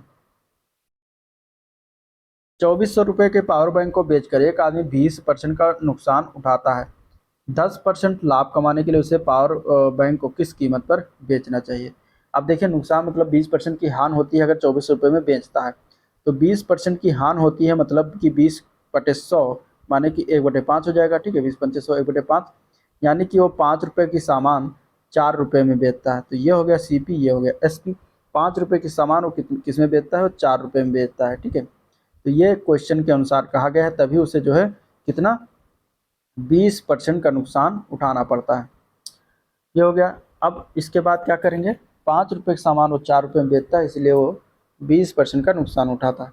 अब कहता है 10% लाभ कमाने के लिए, 10% लाभ, तो 10% लाभ मतलब 1/10, यानी कि कोई चीज़ 10 रुपये की है तो उसको 11 रुपये में अगर बेचेगा तभी 10% का लाभ होगा। तो 10% लाभ कमाने पर पावर बैंक को किस कीमत पर बेचना चाहिए, मतलब सेलिंग प्राइस हमें ज्ञात करना है। ठीक है, तो हमें क्या करना है, यहाँ पे CP जो दिया गया है क्रय मूल्य, क्रय मूल्य को हम बराबर करेंगे, क्योंकि यहाँ 5 है यहाँ पे 10 है, तो इसको हम 2 से गुणा करेंगे, तो ये हो जाएगा 5 दूनी 10, 4 दूनी 8, तो CP बराबर हो गया, अब सेलिंग प्राइस हो गया 8 और 11। ठीक है, तो यहाँ पे अब क्या कह रहा है कि जो देखिए पहला जो दिया गया था 2400 रुपये के पावर बैंक बेचता है, 20% का नुकसान, मतलब कि 8 रेशियो के जो दिया गया है ये 2400 के बराबर दिया गया है, तो 1 रेशियो के बराबर हो जाएगा 300, 1 रेशियो बराबर 300 आ गया। तो यहाँ से अब हम निकाल सकते हैं कि किस कीमत पर उसे बेचना चाहिए, तो उसे बेचना चाहिए 11 रेशियो की कीमत पर, मतलब कि 11 रेशियो मतलब 11 गुणे 300, तो ये हो जाएगा 11 तियाँ 3300 रुपये, 3300 रुपये, 3300 रुपये में अगर वो बेचेगा तो उसे 10% का लाभ होगा। ठीक है, 3300 रुपये में बेचेगा तो उसे 10% का लाभ होगा, तो ये सेलिंग प्राइस इस तरीके से निकलता है। अब अगर आपको यहाँ पे इसी का क्रय मूल्य पूछ ले कि कितना होगा उसका क्रय मूल्य, मतलब खरीद, तो 10 रेशियो है तो 10 गुणे 300, यानी कि 3000 रुपये के वो खरीदता है, तो 3000 रुपये का खरीद कर 3300 रुपये में बेचेगा तो उसे 300 रुपये का लाभ होगा 3000 पर, और 100 से डिवाइड करेंगे तो ये हो जाएगा आपका 10% का लाभ। ठीक है, इस तरीके से देखिए प्रूव हो गया, तो आंसर हो जाएगा 3300, इसका राइट है, सी पार्ट इसका करेक्ट है। चलिए अगला प्रश्न, अगला प्रश्न को सॉल्व करने के लिए दिया है, तो ये आप इसको सॉल्व करिएगा, यहाँ से x का मान निकालना है, और आप इसको जो है कर सकते हैं तो इसको कर लीजिएगा। ठीक है, चलिए नेक्स्ट क्वेश्चन देखते हैं। दो संख्याओं का अनुपात दिया गया है 7:8 और उनका लासा दिया गया है, लासा मतलब एलसीएम 280, तो संख्याएं, तो संख्याएं की अगर हम बात करें 7x और 8x मान लेते हैं, इन दोनों का अगर हम लासा निकालेंगे तो 7 और 56x हो जाएगा, और ये दिया गया है 280 के बराबर, तो x बराबर यहाँ पर कितना हो जाएगा, x बराबर यहाँ पर कितना हो जाएगा, x बराबर यहाँ 5 बार जाएगा तो 5 हो जाएगा, तो संख्याएं क्या हो जाएगी, 7 पचे 35 हो जाएंगी और 8 पंचे 40, तो 35 और 40 जो हो जाएगा वो संख्याएं हो जाएंगी, बी पार्ट इसका करेक्ट है। ठीक है, इजी था। नेक्स्ट क्वेश्चन देखते हैं, मध्यिका और बहुलक बताना। तो बहुलक क्या होता है, बहुलक होता है जो सबसे ज़्यादा बार रिपीट हुआ संख्या वो बहुलक हो जाता है। तो यहाँ पे देखेंगे तो 7 जो है 3 बार आया है, बाकी और कोई संख्या रिपीट नहीं है, तो यहाँ 7 ही हो जाएगा इसका बहुलक। अब 7 देखिए यहाँ पे अगर देखा जाए बहुलक, तो ये 18 यहाँ पे बहुलक, 16 दिए दोनों ऐसे ही जाएगा, सी और डी में से कोई एक सही है। लेकिन अभी यहाँ पे मध्यिका निकालेंगे, मध्यिका निकालने के लिए क्या करते हैं, मध्यिका निकालने के लिए हम इसको पहले अरेंज करेंगे बढ़ते हुए क्रम में, तो 7 3 बार लिखा, 7 3 बार अरेंज हो जाएगा, इसके बाद इससे बड़ा 10, फिर 16, फिर 17, फिर 21, फिर 22, फिर 54, कितनी संख्या होगी, 1 2 3 4 5 6 7 8 9, 9 हो गए, मतलब 4 इधर 4 उधर, बीच में जो बचेगी संख्या 16 वही हो जाएगी मध्यिका, तो 16 और 7 इसका आंसर हो जाएगा राइट, जो कि सी पार्ट में दिया गया है, सी पार्ट इसका करेक्ट है। अगला प्रश्न, एक वृत्त चित्र में विभिन्न वृत्त कुंडों का अनुपात समानुपाती होता है। तो एक वृत्त चित्र में विभिन्न वृत्त खंडों का अनुपात जो है समानुपाती होता है, किसके परिमाणों के समानुपाती होता है? तो ये जो समानुपाती होता है ये होता है वृत्त खंडों के कोणों के। ठीक है, तो एक प्रमेय है, याद रखिएगा, बी पार्ट इसका करेक्ट है। अगले प्रश्न की तरफ बढ़ते हैं। ये दिया गया है इसका बहुलक, तो इसमें सबसे ज़्यादा बार जो संख्या रिपीट हुई है वही इसका आंसर हो जाएगा। तो यहाँ पे देखिए 16 एक बार आया, 16 दो बार आया, 3 बार आया, 4 बार आया, 5 बार आया। ठीक है, 17 एक बार, दो बार 17 आया, 11 सिर्फ एक बार, 12 दो बार आया है, ये हो गया। ठीक है, 10 एक बार, 2 बार, 3 बार। तो सबसे ज़्यादा जो है 16 आया है 4 बार, तो यही आंसर हो जाएगा बी पार्ट, 16 इसका बहुलक हो जाएगा। चलिए अगले क्वेश्चन की तरफ चलते हैं। तो दिया गया है मान x cube plus y cube बराबर 35 और एक्स वाई बराबर 6। तो एक्स माइनस वाई का मान ज्ञात करना है। ठीक है, देखिए एक्स माइनस वाई का मान अगर हम ज्ञात करें तो देखिए एक्स इंटू वाई बराबर 6 दिया है, तो अगर 3 इंटू 2 मान लेते हैं तो 3 दूनी 6 होता है। ठीक है, तो यहाँ पे अगर मान हम रखते हैं तो क्या आता है 35। तो 3 का इस क्यूब प्लस 2 का क्यूब, तो इसको सॉल्व करेंगे। 3 त्रिका 9 त्रिक 27 प्लस 2 दूनी 4 दूनी 8, 27 8 35 होता है, जो कि बिल्कुल ये इसको बैठता है, सही होता है। तो यहाँ पे मतलब x का मान 3, y का मान 2, तो x माइनस वाई तो 3 माइनस 2 बराबर 1 हो जाएगा। तो इस तरीके से इसको इजी फॉर्म में 1 इसका आंसर लगा सकते हैं। ठीक है, फार्मूला को इस तरीके से सेटअप बना के अगर आप विदाउट इसको करेंगे तो यहाँ पे a cube plus b cube का फार्मूला लगाइए, फिर x square plus y square का फार्मूला लगाए, फिर एक्स प्लस वाई स्क्वायर का फार्मूला, सभी लगाएंगे तो मान निकल के यही आएगा। ठीक है, तो आंसर हो जाएगा ए पार्ट। नेक्स्ट क्वेश्चन देखते हैं। अगला दिया यदि बहुपद x की पावर 6 बराबर 1 के गुणनखंड x माइनस 1 और x प्लस 1 है तो उसके अन्य गुणनखंड पूछा गया है। तो देखिए यहाँ पे फार्मूला जो यूज होगा वो एक्स क्यूब प्लस 1 जो दिया गया है, एक्स क्यूब प्लस 1 मतलब 1 cube, a cube plus b cube का फार्मूला क्या होता है, एक ब्रैकेट में ए प्लस बी मतलब एक्स प्लस 1, दूसरे ब्रैकेट में x square minus a b मतलब कि एक्स प्लस 1, ये हो जाएगा। इसी तरीके से अगर एक्स क्यूब माइनस 1 क्यूब का करेंगे तो ये हो जाएगा एक्स माइनस 1 एक ब्रैकेट में और दूसरे ब्रैकेट में x square plus x plus 1 हो जाएगा। अब जो दिया गया है एक्स की पावर 6 बराबर 1, तो इसको हम पक्षांतर करें तो एक्स पावर 6 माइनस 1 बराबर 0 हो जाएगा। तो यहाँ से अगर हम इसको सॉल्व करते हैं तो एक्स क्यूब का होल स्क्वायर माइनस 1 बराबर 0। फिर इसको हम देखिए अब a square minus b square form में लिखा हो तो इसको हम लिख सकते हैं x cube minus 1 x cube plus 1। ठीक है, अब x cube minus 1 x cube plus 1 जो कि आपका मान यहाँ पे रखा हुआ है और इसके दो गुणनखंड बताया गया है, तो इसके दो गुणनखंड और कौन होंगे, यही हो जाएगा x square minus 1 minus x plus 1 x square plus x plus 1, ये दो गुणनखंड और होंगे। तो अदर फैक्टर्स के दो और होंगे जो कि दिया गया है आपके फार्मूला सी में। सी पार्ट इसका राइट है। चलिए नेक्स्ट क्वेश्चन देखते हैं। किसी धातु के ठोस गोले की त्रिज्या 3 सेंटीमीटर है और इसे 4 मिलीमीटर लंबा व्यास का जो है कितना लंबा तार खींचा जा सकता है ये बताना है। तो 3 सेंटीमीटर को ठोस गोला की त्रिज्या है, आर बराबर मान लेते 3 सेंटीमीटर। ठीक है, आर बराबर दिया गया है ठोस गोले की त्रिज्या, और तार का अगर देखा जाए डायमेंशन मतलब व्यास दिया गया है 4 मिलीमीटर दिया गया है, डी बराबर 4 मिलीमीटर दिया गया। अगर इसको हम सेंटीमीटर में कन्वर्ट करेंगे तो ये हो जाएगा 0.4 सेंटीमीटर। ठीक है, 0.4 सेंटीमीटर ये डायमीटर हो जाएगा, मतलब कि व्यास हो जाएगा। गोले का आयतन जो होता है वो 4/3 पाई आर क्यूब होता है। गोले का आयतन क्या होता है, 4/3 पाई आर क्यूब। और जो तार जब आप बनाएंगे इसे इस तरीके से तो तार क्या बनेगा, तार एक बेलन का आकार लेगा। ठीक है, और बेलन का आकार होगा तो इसका वॉल्यूम क्या होता है, बेलन का वॉल्यूम होता है पाई आर स्क्वायर एच। ठीक है, तो ये दो फार्मूला हो गए।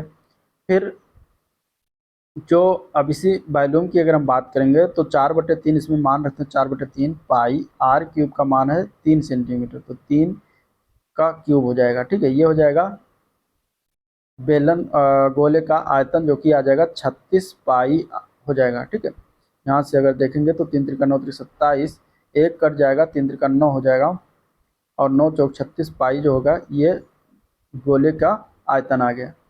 अब गोले का आयतन बराबर तार का आयतन, क्योंकि जितना ही गोले का आयतन है आयतन तो सेम रहेगा, चाहे उसको तार बना दो चाहे उसको जो भी बना दो। तो यहाँ आयतन बराबर हो जाएगा तो 36 पाई के बराबर हो जाएगा पाई आर स्क्वायर एच। 36 यहाँ से पाई सॉरी पाई से पाई कैंसिल हो जाएगा,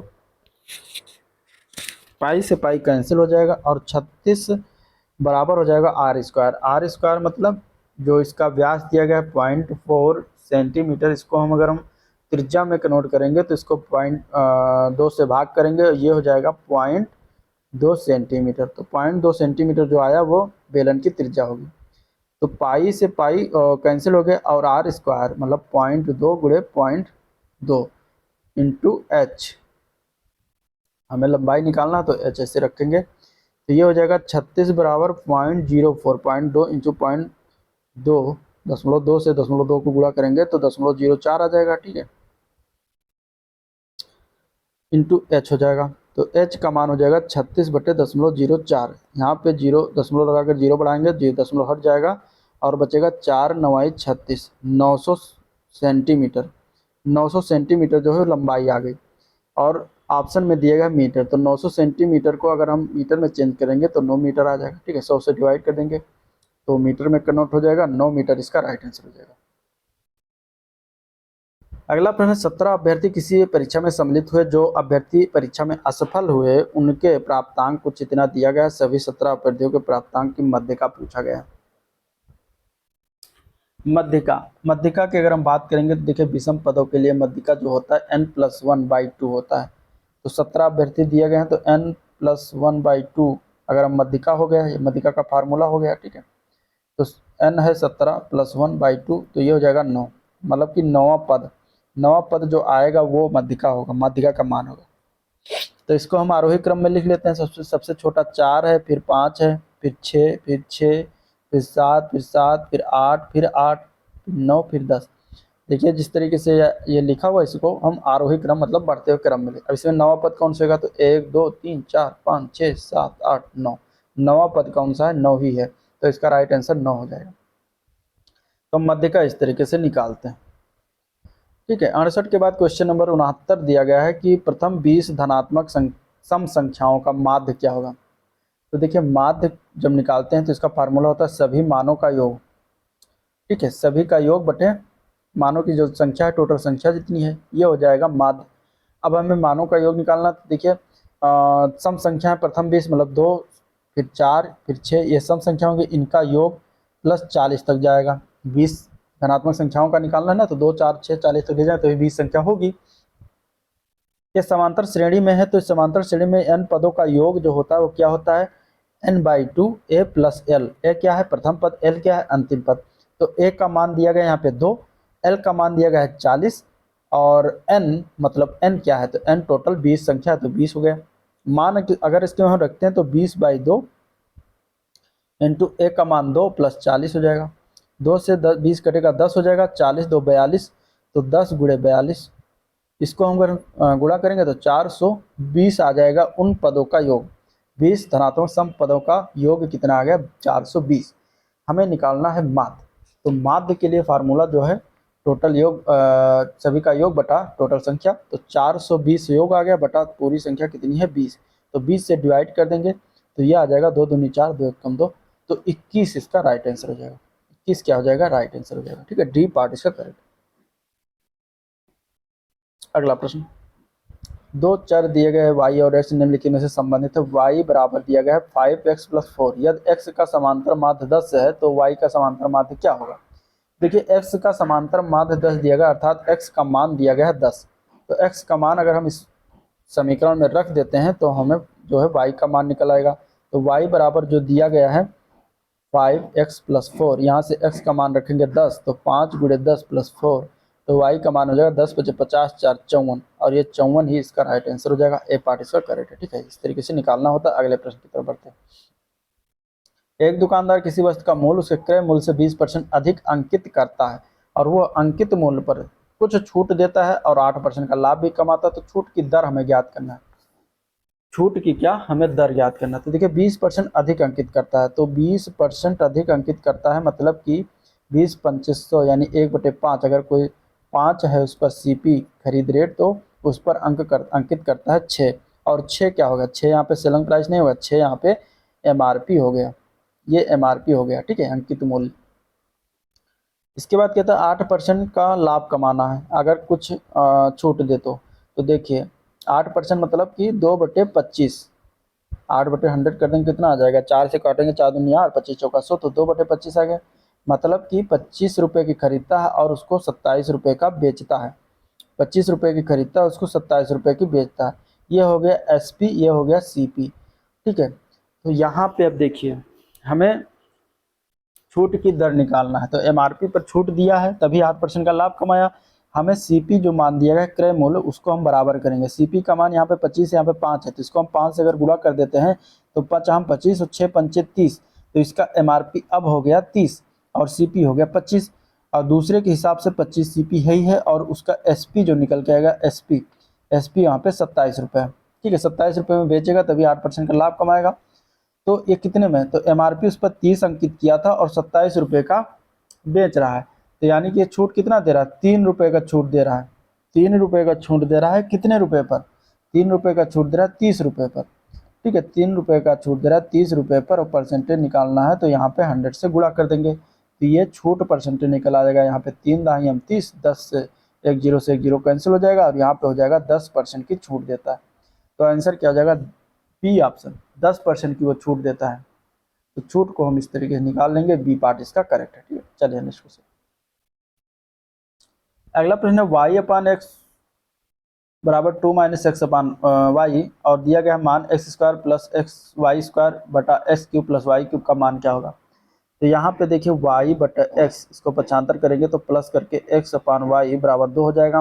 यहाँ से और इसको सॉल्व करते हैं तो एलसीएम लेंगे तो y square plus x square upon x y नीचे हो जाएगा बटा बराबर 2 के हो जाएगा। ठीक है, अब इसको देखते हैं तो इसमें देखिए ये करेक्शन है, यहाँ पे होना चाहिए था एक्स स्क्वायर इंटू वाई, यहाँ पे वाई भी होना चाहिए था जो कि नहीं है। तो इस तरीके से आपके मतलब यहाँ के आंसर के अनुसार मैंने इसको लगाया, तो यहाँ पे एक करेक्शन मिला है। ठीक है, अब क्या करेंगे, इसमें हम ऊपर वाले में कॉमन कर लेंगे एक्स वाई, तो हमारा बचेगा एक्स प्लस वाई।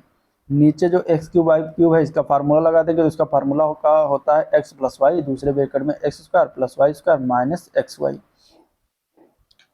अब क्या होता है, यहाँ पे एक्स प्लस वाई से कैंसिल हो जाएगा।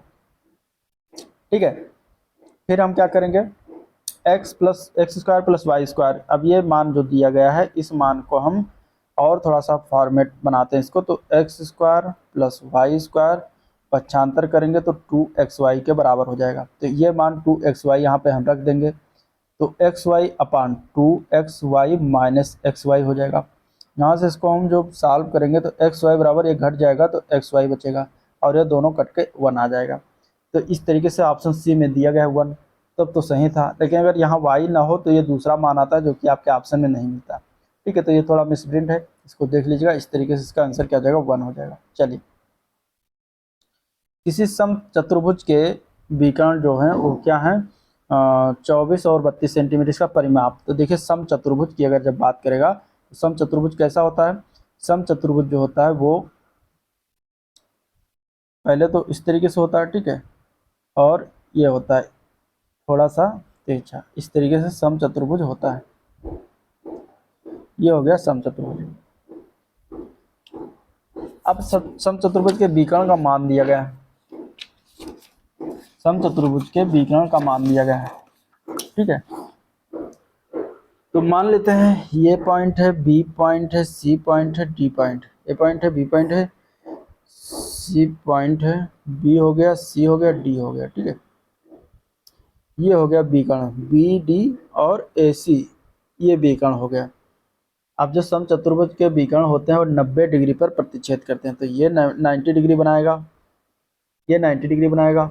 ठीक है, इसको पॉइंट मान लेते हैं ओ बिंदु। ठीक है, अब ये 90 डिग्री पर प्रतिच्छेद करते हैं और ये एक दूसरे को सम विभाजित करते हैं, मतलब बराबर करते हैं, विभाजित डिवाइड, मतलब कि ये 32 सेंटीमीटर अगर ए सी बराबर 32 सेंटीमीटर है तो ओ सी या ए ओ बराबर 16 सेंटीमीटर के होगा। इसी तरीके से बी डी बराबर 24 है तो ये 12 सेंटीमीटर होगा, ओ बी या ओ डी। ठीक है, कि आधे आधे पर प्रतिच्छेद करेंगे, डिवाइड करेंगे। अब क्या करना है, अब यहाँ पे परिमाप, परिमाप जो होता है समचतुर्भुज का, परिमाप का फार्मूला होता है 4a, मतलब कि ये जो है ए बी सी डी, ये ए मान है, ए और ए।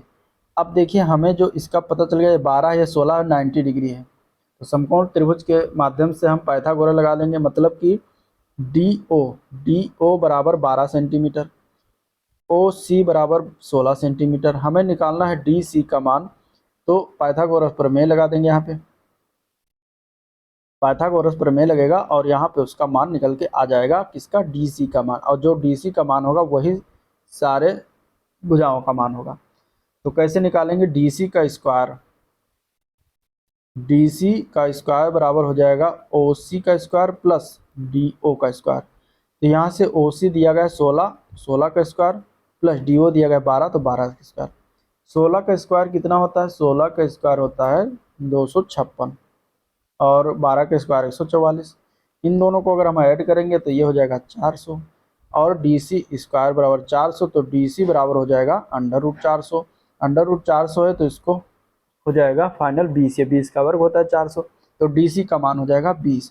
तो A बराबर कितना आ जाएगा 20, यानी कि 20 मान हो जाएगा समचतुर्भुज चतुर्भुज का। परिमाप पूछा गया है, परिमाप होता है 4A, तो A का मान 20 आया तो 4 × 20, तो ये बराबर हो जाएगा 80 सेंटीमीटर। तो परिमाप हो जाएगा 80 सेंटीमीटर, जो कि दिया गया है आपके ए पार्ट में, ए पार्ट इसका करेक्ट है। तो इस तरीके से हम लगाते हैं, ठीक है। चलिए नेक्स्ट क्वेश्चन। एक त्रिभुज की प्रत्येक भुजा उसकी दो अन्य भुजाओं की लंबाइयों के योग से 4 सेंटीमीटर कम है, त्रिभुज का क्षेत्रफल ज्ञात करना है, क्या होगा। अब देखिए त्रिभुज की प्रत्येक भुजा, मान लेते हैं कोई ये त्रिभुज है A, B और C, इसकी प्रत्येक भुजा क्या है, अन्य दो भुजाओं की लंबाइयों के योग से 4 सेंटीमीटर कम है। अब मान लेते हैं इसकी A लंबाई, इसकी B लंबाई, इसकी C लंबाई है, ठीक है। तो A बराबर दिया गया है, A बराबर कितना है, B + C -4 के, ठीक है। इसी तरीके से B बराबर कहा गया है कि A + C दो भुजाओं के योग के 4 से कम है। इसी प्रकार C बराबर कहा गया है A + B -4 के, ठीक है। ये 3 समीकरण हो गया, इन तीनों को हम जोड़ लेंगे, तो जोड़ेंगे तो क्या आ जाएगा, A + B + C बराबर हो जाएगा 2 ब्रैकेट में A + B + C हो जाएगा -4 × 12, 4 4 8 4 12, ये हो जाएगा। अब क्या करेंगे हम इसको, अगर हम पक्षांतर करते हैं तो ये हो जाएगा 2A + B + C एक ब्रैकेट में -A + B + C एक ब्रैकेट में बराबर ये 12 के हो जाएगा, ठीक है। फिर यहाँ से क्या करेंगे हम, A + B + C एक ब्रैकेट में करेंगे और ये हो जाएगा 2 - 1, मतलब 2 - 1 1 आ जाएगा, ये बराबर हो जाएगा 12 के, ठीक है। दूसरे ब्रैकेट में 1 आ जाएगा तो उसका कोई वैल्यू, गुणा में एक की कोई वैल्यू नहीं, तो इस तरीके से आ जाएगा 12 के, ठीक है। अब क्या करना है हमें,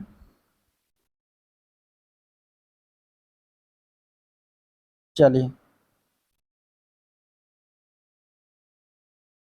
देखिए अब ये इतना आ गया, A + B + C बराबर 12 के। तो यहाँ से अगर हम B + C निकालेंगे तो कितना हो जाएगा, 12 - A, ठीक है। तो यहाँ से A बराबर अगर निकालते हैं तो A बराबर क्या हो जाएगा, ठीक है। B + C बराबर 12 - A, और B + C बराबर दिया गया है यहाँ पे, A बराबर दिया गया है 12 B + C -4 के। तो इसमें अगर हम रखते हैं तो A बराबर हो जाएगा B + C की जगह पे 12 -A -4, ये हो जाएगा मान। तो यहाँ से अगर A इसको लाएंगे तो 2A बराबर हो जाएगा 12 - 4 बराबर 8, A का मान आ जाएगा 4। A का मान कितना आ गया, 4 आ गया। तो इसी प्रकार A का मान अगर 4 आ गया तो B का मान क्या हो जाएगा, B का मान है A + C -4, तो B बराबर हो जाएगा 4 + C -4, ठीक है। B बराबर क्या हो जाएगा, 4 + C -4।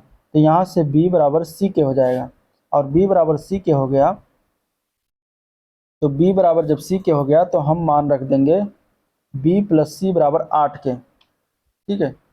क्योंकि A का मान 4 है तो यहाँ से B + C बराबर 8 के हो जाएगा, और इसमें हम B बराबर C रखेंगे तो हो जाएगा 2C, 2C बराबर 8, तो C बराबर हो जाएगा 4। अब C बराबर 4 तो B बराबर भी 4, क्योंकि B बराबर C है। अब यानी कि A B C तीनों का मान 4 हो गया। तो इस तरीके से ये एक समकोण त्रिभुज हो गया, सॉरी समबाहु त्रिभुज। समबाहु त्रिभुज जिसकी तीनों भुजाएं बराबर हों, तो समबाहु त्रिभुज जब आ गया तो उसका क्षेत्रफल हमें जो पता है, समबाहु त्रिभुज का क्षेत्रफल होता है √3/4 इंटू भुजा का स्क्वायर। तो यहाँ पे √3/4 भुजा दिया गया है 4, तो 4 गुणे 4 हो जाएगा। 4 गुणे 4, एक 4 से एक 4 कैंसिल हो जाएगा और हमारा मान आ जाएगा 4√3। 4√3 इसका जो है सेंटीमीटर स्क्वायर क्षेत्रफल हो जाएगा। ठीक है, तो इतना सारा अतिक्रम करना पड़ा तब जाके निकल के आया इसका बी पार्ट 4√3। आंसर इसका बी ऑप्शन करेक्ट है। चलिए नेक्स्ट क्वेश्चन।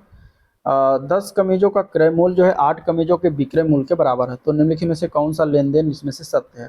देखिए जब इस प्रकार के क्वेश्चन आते हैं तो 10 कमीजों का 10 ऑफ CP मतलब क्रय मूल्य बराबर 8 ऑफ SP के बराबर है, मतलब 8 कमीजों के SP के बराबर है, यानी कि CP/8 इधर लाएंगे और इधर हो जाएगा SP/10 हो जाएगा। ठीक है, अनुपात में करेंगे तो इस तरीके से ये कटेगा। 2 चौके 8, 2 पंचे 10, 2 चौके 8, यहाँ पे 4 होगा, 2 चौके 8, यहाँ पे 4 होगा और यहाँ पे हो जाएगा 5, 2 पंचे 10, मतलब कि 4 रुपये खरीद रहे हैं, 5 रुपये में बेच रहे हैं, मतलब 1 रुपये का लाभ कमा रहे हैं। 1 रुपये का लाभ कमा रहे हैं हम किस पर, 4 रुपये पर, तो इसका परसेंटेज निकालेंगे तो हो जाएगा 25%। 25% का लाभ कमाएंगे, तो 25% लाभ जो लिखा हो वही सही हो जाएगा। आंसर इसका ए ऑप्शन करेक्ट हो जाएगा। तो ये हो गया मैथ के क्वेश्चन। अब देखेंगे हम इंग्लिश के 25 क्वेश्चन, बस एंड करते हैं इस वीडियो को। क्वेश्चन दिया गया है what is the subject. Subject पूछा है the whole of India mourn the death of Rajiv Gandhi. अब यहाँ पे हमें इसमें सब्जेक्ट क्या है, सब्जेक्ट की अगर हम बात करेंगे तो इजी हो जाएगा। इसमें इंडिया जो है शब्द क्या है, सब्जेक्ट है, तो आंसर हो जाएगा इसका डी पार्ट। ठीक है, what type of sentence is following, एक किस प्रकार का सेंटेंस है। Did the teacher punish you, question mark लिखा हुआ है, यानी कि ये इंटरोगेटिव सेंटेंस हो जाएगा। आंसर ए पार्ट हो जाएगा। Next question, which of the following sentence is optative. Optative मतलब आशावादी। ठीक है, ऑप्टेटिव मतलब कि प्रार्थना, इच्छा, साफ, अन्य ये भावना जहाँ पर व्यक्त हो उसको ऑप्टेटिव कहेंगे। और इसमें अगर देखा जाए तो लॉन्ग लाइफ द किंग, मतलब किंग जो है, लॉन्ग लाइफ द किंग मतलब किंग को जो है ये इच्छा प्रार्थना मतलब इच्छा कर रहे हैं कि राजा की जय हो, तो यहाँ पे आंसर हो जाएगा ए पार्ट। ये जो है ऑप्टेटिव सेंटेंस है, तो आंसर क्या हो जाएगा ए पार्ट। नेक्स्ट क्वेश्चन, अगला प्रश्न है fill in the blanks. Pronouns भरना है यहाँ पे। He did not know to say then, यहाँ पे अगर देखा जाए तो नो के बाद टू से देन अगर लगा तो व्हाट भरा जाता है। ठीक है, he did not know what to say then, तो आंसर हो जाएगा इसका बी ऑप्शन। ठीक है, वो नहीं जानता कि उसे क्या कहना है, तो क्या मतलब व्हाट हो जाएगा। ठीक है, नेक्स्ट क्वेश्चन, सिनोनिम्स बताना। सिनोनिम्स मतलब समानार्थी, मतलब कि पर्यायवाची। यहाँ पे पर्यायवाची बताना है। अपुलेंट, अपुलेंट का पर्यायवाची, अपुलेंट मतलब होता है धनी व्यक्ति या धनी, रिच यानी कि वेल्दी भी होता है इसका पर्यायवाची, तो आंसर हो जाएगा डी पार्ट वेल्दी। ठीक है, अगला प्रश्न, in the sentence she had warned you point the tense. Tense बताना। अब जहाँ पे आपको हैड मिल जाए प्लस थर्ड फॉर्म मिल जाए क्रिया का, वर्ब का, वहाँ पे कौन सा टेंस होता है, तो वो होता है past perfect tense. Past perfect tense, तो आंसर हो जाएगा D option past perfect tense. ठीक है, अगला प्रश्न है which of the following correctly match adjective noun. Adjective noun pair मतलब कौन किसमें एडजेक्टिव लिखा उसका नाउन लिखा उसके बाद ये बताना है। तो यहाँ अगर हम देखेंगे फूलिश एक एडजेक्टिव वर्ड है और फूलिश फूल जो है नाउन है, तो नाउन का एडजेक्टिव फूलिश बनता है, तो जो कि सही रूप से लिखा हो, बाकी सारे गलत है, बाकी सारे उल्टा लिखा हो। ठीक है, ये नाउन है, ये एडजेक्टिव है, इसमें जो है ये एडजेक्टिव था, ये नाउन था, तो हमें एडजेक्टिव नाउन बताना था पेयर, जो कि ए पार्ट में लिखा हुआ। Next question, choose the correct prefix. Prefix इसमें क्या लगेगा, रेगुलर में प्रीफिक्स लगता है इर्रेगुलर, तो आंसर हो जाएगा सी पार्ट। आंसर क्या हो जाएगा सी पार्ट। ठीक है, चलिए अगला प्रश्न, the field of study concern with the construction of thought process including remembering, problem solving and decision making is called. मतलब कि कोई भी ऐसा क्षेत्र जहाँ पे स्टडी किया जाता है, ज्ञान कौशल बच्चों का सोचना विकास समस्या समाधान आदि चीज़ों का अगर हम उसमें प्रॉब्लम सॉल्विंग और डिसीजन मेकिंग का उसमें अध्ययन करते हैं, तो उसको हम क्या कहते हैं, तो उसको हम कहते हैं कॉग्निटिव डेवलपमेंट। क्या कहते हैं, कॉग्निटिव डेवलपमेंट, जिसको हम हिंदी में कहते हैं संज्ञानात्मक विकास। संज्ञानात्मक विकास, ठीक है, संज्ञानात्मक विकास, जो कि ये आंसर हो जाएगा डी ऑप्शन इसका राइट। अगले क्वेश्चन की तरफ चलते हैं। चूज द सिमिलर मीनिंग मतलब कि समानार्थी शब्द। यहाँ पे मोटिव मतलब इरादा, क्या इरादा है, यानी क्या मोटिव है आपका, मतलब कि इंटेंशन क्या है, इरादा क्या है, तो आंसर हो जाएगा ए पार्ट करेक्ट। ठीक है, which of the method is known as natural method. Natural method जो होता है उसको हम कहते हैं डायरेक्ट मेथड। डायरेक्ट मेथड को नेचुरल ही कहते हैं, तो ए पार्ट हो जाएगा। अगला प्रश्न, choose the correct figure of speech in the following sentence. I like onions but they don't like me. ठीक है, यहाँ पे figure of speech, figure of speech मतलब अलंकार बताना है, कौन सा अलंकार इसमें प्रयोग किया गया। आई लाइक ऑनियंस मतलब प्याज को पसंद कर, but they don't like me, but वो मुझे लाइक नहीं करता। तो यहाँ पे अगर हम बात करेंगे तो ये इस तरीके से पर्सोनिफिकेशन के अंतर्गत आता है। पर्सोनिफिकेशन के अंतर्गत आता है। पर्सोनिफिकेशन मतलब ये जो होता है ये ह्यूमन के कैरेक्टरिस्टिक को जो है नो ह्यूमन थिंग्स में गिव्स मतलब देता है। सच जैसे कि सच एज एनिमल्स हो गया, प्लांट्स है और ऑब्जेक्ट है। ठीक है, ये describe imaginary being that represent a thing और आइडिया को करता है, तो उसको हम कहते हैं पर्सोनिफिकेशन। तो यहाँ पे प्याज को आदमी से जोड़ा गया, इस तरीके से वस्तु को जोड़ा जा रहा है, तो पर्सोनिफिकेशन में आ जाएगा। अगला प्रश्न, which of the following sentence in passive voice. Passive voice में अगर आपको जहाँ बाई के द्वारा फिर वर्ड मिले, मतलब बाई के बाद आपको सब्जेक्ट या वर्ब, सब्जेक्ट या ऑब्जेक्ट मिल जाए और थर्ड फॉर्म मिल जाए, तो वहाँ पे क्या होता है, पैसिव वॉइस होता है। तो 88 का अगर हम देखेंगे तो डी पार्ट में we have been insulted by her, तो यहाँ आंसर यही हो जाएगा, क्योंकि बाई हर जो लिखा हुआ है पैसिव वॉइस में ही इस तरीके से लिखा जाता है। Next question, choose the one which can be substitute for given word. A false idea or image is known as, इसको एक शब्द में क्या कहेंगे, मतलब अ फॉल्स आइडिया मतलब एक गलत तो भ्रम या इमेज बताया जाए उसको हम कहते हैं इल्यूजन। इल्यूजन मतलब भ्रम, भ्रम की स्थिति, भ्रम की स्थिति को कहेंगे a false idea or image is known as illusion. ठीक है, तो यहाँ आंसर बी ऑप्शन इसका राइट है। Choose the plural form of dynamo. Dynamo का प्लूरल फॉर्म बताना है। डायनेमो का प्लूरल फॉर्म होता है डायनेमोस, जो कि ए पार्ट में लिखा हुआ, तो ए पार्ट इसका राइट हो जाएगा। अगले प्रश्न की तरफ बढ़ते हैं। Which of the following miss spelled word. Miss spelled word की अगर हम बात करेंगे तो यहाँ पे जो लिखा हुआ इंसेन, ये गलत लिखा हुआ है, इसको हम लिखते हैं insane, S A N E होता है, ना कि S E N E. Insane मिस होता है पागल।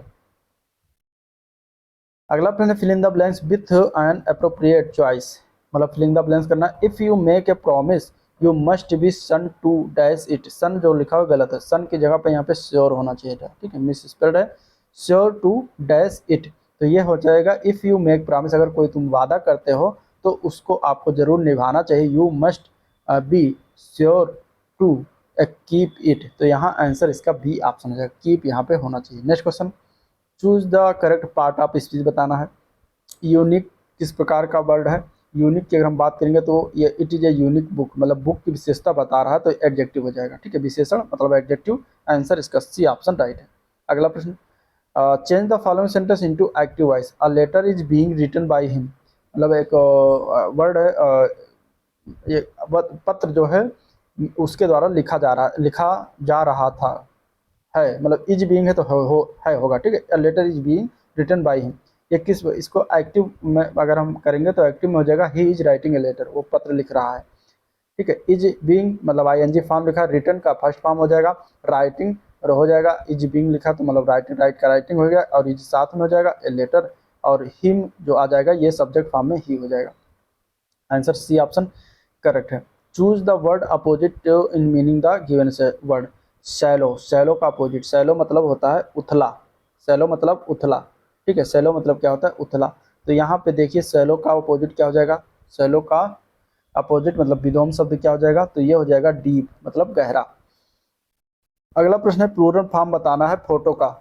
फोटो का प्लूरल फॉर्म बताना है। फोटो का प्लूरल फॉर्म होता है फोटोज। ठीक है, correctly match verb noun pair, मतलब वर्ब नाउन पेयर कौन सा अच्छा मतलब बना हुआ, तो वर्ब कौन सा उसका नाउन, तो मूव वर्ब है, मोशन उसका नाउन है, तो यहाँ आंसर ए पार्ट हो जाएगा सही, बाकी सारे गलत है। Next question, choose the plural form of the given word. Believe का प्लूरल फॉर्म, बिलीव का प्लूरल फॉर्म होता है बिलीव्स, जो कि आपका बी पार्ट में लिखा है, ये गलत है तीनों, आंसर हो जाएगा बी पार्ट।